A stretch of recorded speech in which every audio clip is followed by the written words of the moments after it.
Good morning, students. Today we will read our Social Science chapter 5, Climate of Equatorial Region. In this chapter, we will read about geographical location, climate, flora and fauna, and the people. Equatorial forest region वो reason होते हैं जो equator के दोनों sides में आते हैं. Geographical location. The places in South America where the equatorial rainforest exists are Ecuador, Colombia and Brazil. South America की वो places जहाँ equatorial rainforest exist करते हैं, पाए जाते हैं, they are Ecuador, Colombia and Brazil. In Africa, it covers Liberia, Ivory Coast, Ghana, Nigeria, Guinea and Congo. और जो अफ्रीका है, अफ्रीका में कवर करते हैं लाइबेरिया को, आइवरी कोस्ट, गाना, Nigeria, Guinea and Congo. In Asia it spreads over Malaysia, Indonesia and Philippines. और Asia में कौन कौन से वो आते हैं इसके अंदर, कौन सी कंट्रीज है? Malaysia, Indonesia and Philippines. In India it covers the peninsular reason and the Andaman and Nicobar island.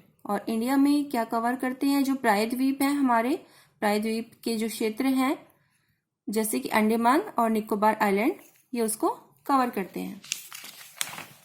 Next is climate. Equatorial climate is experienced on both sides of the equator. Equatorial climate किस पे base होता है, किस पे experience होता है? ये both sides of equator पे. This region is hot and wet as it falls in the torrid zone. और ये जो रीजन है बहुत ही हॉट होता है और वेट होता है. क्योंकि हॉट किस लिए होता है? क्योंकि वहाँ पे ज़्यादा गर्मी होती है और बारिश बहुत होती है, इसलिए वो वेट होता है. World's densest forest and driest desert belong to this belt. और वर्ल्ड का जो ड्राइएस्ट डेजर्ट है वो इसी बेल्ट से बिलोंग करता है. Rainfalls are very heavy and frequent, often accompanied by thunderstorms but are confined to a small region. और जो रेनफॉल है बहुत ही हैवी होती है, बहुत ज़्यादा रेनफॉल होती है वहाँ पे, क्यों? और आंधी तूफान के साथ होती है, लेकिन एक स्मॉल रीजन के अंदर, एक छोटे से क्षेत्र के अंदर ये सब होता है. The humidity is very high because moisture evaporates from different sources like river, ponds, plants etcetera. और ह्यूमिडिटी बहुत ज़्यादा मात्रा में होती है, बहुत ज़्यादा हाई होती है, क्योंकि जो मॉइस्चर है कहाँ से आता है, जो भाप कहाँ से बनता है? डिफरेंट सोर्स से, रिवर से, पॉन्ड से, प्लांट्स और फॉर्म क्लाउड से. This occurs during day time as the water cycle is more active. और इसमें क्या है, ड्यूरिंग डे टाइम में, टाइम के हिसाब से जो वाटर साइकिल है वो बहुत ज़्यादा एक्टिव रहता है. This region has no winter season. और इस रीजन का कोई विंटर सीजन नहीं है. This region experiences world's highest rainfall. That is why the dense equatorial rain forest flourish in this region. और ये रीजन क्या एक्सपीरियंस करता है? वर्ल्ड का हाईएस्ट रेनफॉल इस रीजन में होता है, जिससे क्या होता है, जो रेन फॉरेस्ट है बहुत ही सघन होते हैं, बहुत घने होते हैं, और इस क्षेत्र में बहुत ही घनी मात्रा में ये पनपते हैं, बढ़ते हैं मतलब. Next is flora and fauna. Flora. Equatorial forest also known as the deciduous forest have a luxuriant growth of trees. Equatorial forest किसके नाम से बोला जाता है इनको? डेसिडियस फॉरेस्ट ये भी कहा जाता है इन्हें, और लग्जरियंट. डेसिडियस क्या होता है? जो झड़ने वाला जंगल होता है, और लग्जरियंट प्रचुर मात्रा में, मतलब कि बहुत ज्यादा मात्रा में ट्रीज की ग्रोथ होती है. Trees of this region shed their leaves at a different time of the year. और इस रीजन के जो ट्रीज हैं वो अपने पत्तों को गिराते हैं अपने डिफरेंट टाइम, ईयर के डिफरेंट टाइम के हिसाब से. Therefore the forest remains evergreen. इससे क्या है, जो फॉरेस्ट है वो हरा भरा रहता है. The term rainforest is given to them as they thrive on heavy rainfall. The forests of this region have several layers, which are a special feature. Which is a special feature? The lowest layer, the forest floor, consists of decomposed leaves and fruits that have fallen from the upper layers. और जो इस reason में क्या होती हैं? Several layers, बहुत विभिन्न प्रकार की क्या लेयर होती हैं एक स्पेशल फीचर में। और जो फॉरेस्ट फ्लोर है वो डिकम्पोज लीव्स, जो पत्ते फिर से बनते हैं, डिकम्पोज होते हैं, उससे फॉरेस्ट फ्लोर कंसिस्ट करता है। And fruits that have fallen from upper layers. The growth of the plants in this region is poor as it receives very little sunlight. और जो इन प्लांट्स की जो ग्रोथ है वो बहुत ही पुअर है, क्योंकि वहाँ पे क्या है, बहुत ही कम मात्रा में सनलाइट आती है, रिसीव होती है। The layer under story consist of small trees, ferns, creepers, shrubs and orchids. तो वहाँ पे क्या होता है, ज़्यादा मात्रा में क्योंकि लाइट नहीं आती, सूरज की रोशनी नहीं आती, तो वहाँ पे क्या पाए जाते हैं? Small trees, ferns, creepers, shrubs and orchids. The layer above the forms an umbrella-like layer called the canopy. और जो लेयर कैसे पाई जाती है? अम्ब्रेला टाइप से जो लेयर पाई जाती है उसे क्या बोलते हैं? Canopy. The next layer has the tallest trees and is known as emergent layer.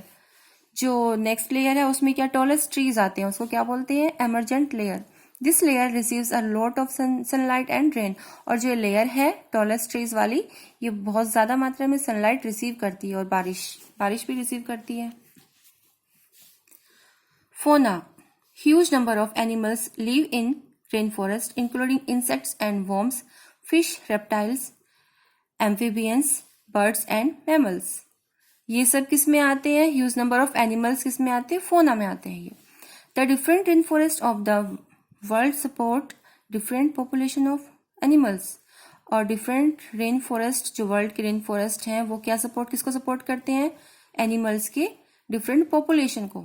A few animals from Amazon rain forest in South America are anaconda, gecko, tarantula, tree frogs and iguana. The Congo Basin and the forests of Southeast Asia are known for gorillas, chimpanzees, and orangutan. In water, alligators, crocodiles, snakes and turtles are found. और जो है पानी में क्या पाए जाते हैं? Alligators, crocodile, snakes and turtles. A large variety of fish is also found. और जो large variety है फिश की वो भी पाई जाती है. Colorful birds and insects such as toucans, parakeets, macaws, hummingbirds and parrots are also a part of these type of forest. देखिए कितनी सारी वैरायटी है इसमें एनिमल्स की, ये बताया गया है. तो उसमें हम क्या देख रहे हैं? The main difference between flora and fauna is that flora refers to plant life, whereas fauna refers to animal life. Flora makes food with help of solar. Fauna cannot make their own food, so they are dependent on flora. The people. Tropical rainforests are home to tribal peoples who rely on their surrounding for food and shelter. जो tropical rain forest है वो क्या है? विभिन्न प्रकार की जनजातियों का घर है जो क्या करते हैं? फूड और शेल्टर, जो खाने के लिए और रहने के लिए जगह ढूंढते हैं. In Africa forest dwellers are known as pygmies. Jarawas belong to Andaman and Nicobar island, Semangs of Malaysia and Dayaks of Borneo. तो इसमें क्या क्या आते हैं? मलेशिया के जो है सेमांग आते हैं, इन जनजातियां हैं इनकी, मलेशिया के सेमांग, सुमात्रा की कुलस भी हैं इनमें, कॉन्गो बेसिन के पिग्मीज, जारे का बंटूस और अमेजोन का इंडियंस. ये सब इनकी जनजाति है. These nomadic tribes spend their times in hunting and gathering food.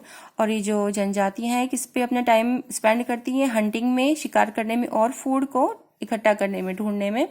Still these native can teach us a lot about the rain forest, medicinal plants used for treating illness and ecology of the Amazon rain forest. और फिर भी ये जो natives हैं हमें क्या teach करते हैं? रेन फॉरेस्ट के बारे में, मेडिसिनल प्लांट जो औषधि वाले पौधे होते हैं इनके बारे में, इलनेस, ये सब, इन सब के बारे में ये हमें बताते हैं। Some of them belong to the farming community and they practise shifting agriculture. इनमें से बहुत से किससे बिलोंग करते हैं? फार्मिंग कम्युनिटी से। और ये कैसी प्रैक्टिस करते हैं? शिफ्टिंग एग्रीकल्चर की। शिफ्टिंग एग्रीकल्चर क्या होती है?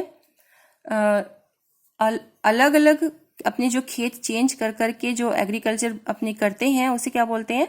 Shifting agriculture. They clear a piece of land by burning it.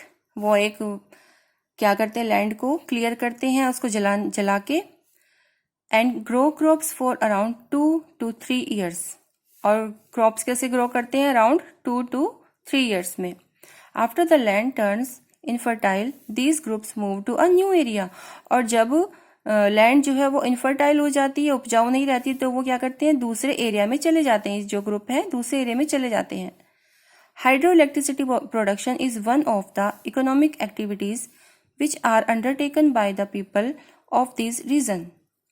और हाइड्रो इलेक्ट्रिसिटी प्रोडक्शन भी इनकी इकोनॉमिक एक्टिविटीज में आता है।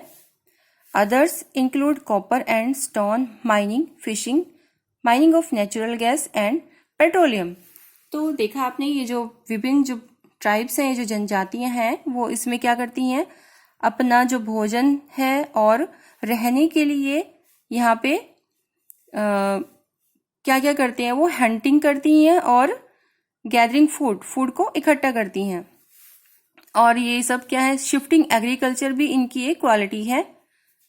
सो ये हमारा जो चैप्टर है ये कंप्लीट हो गया है बच्चों। Okay, thank you.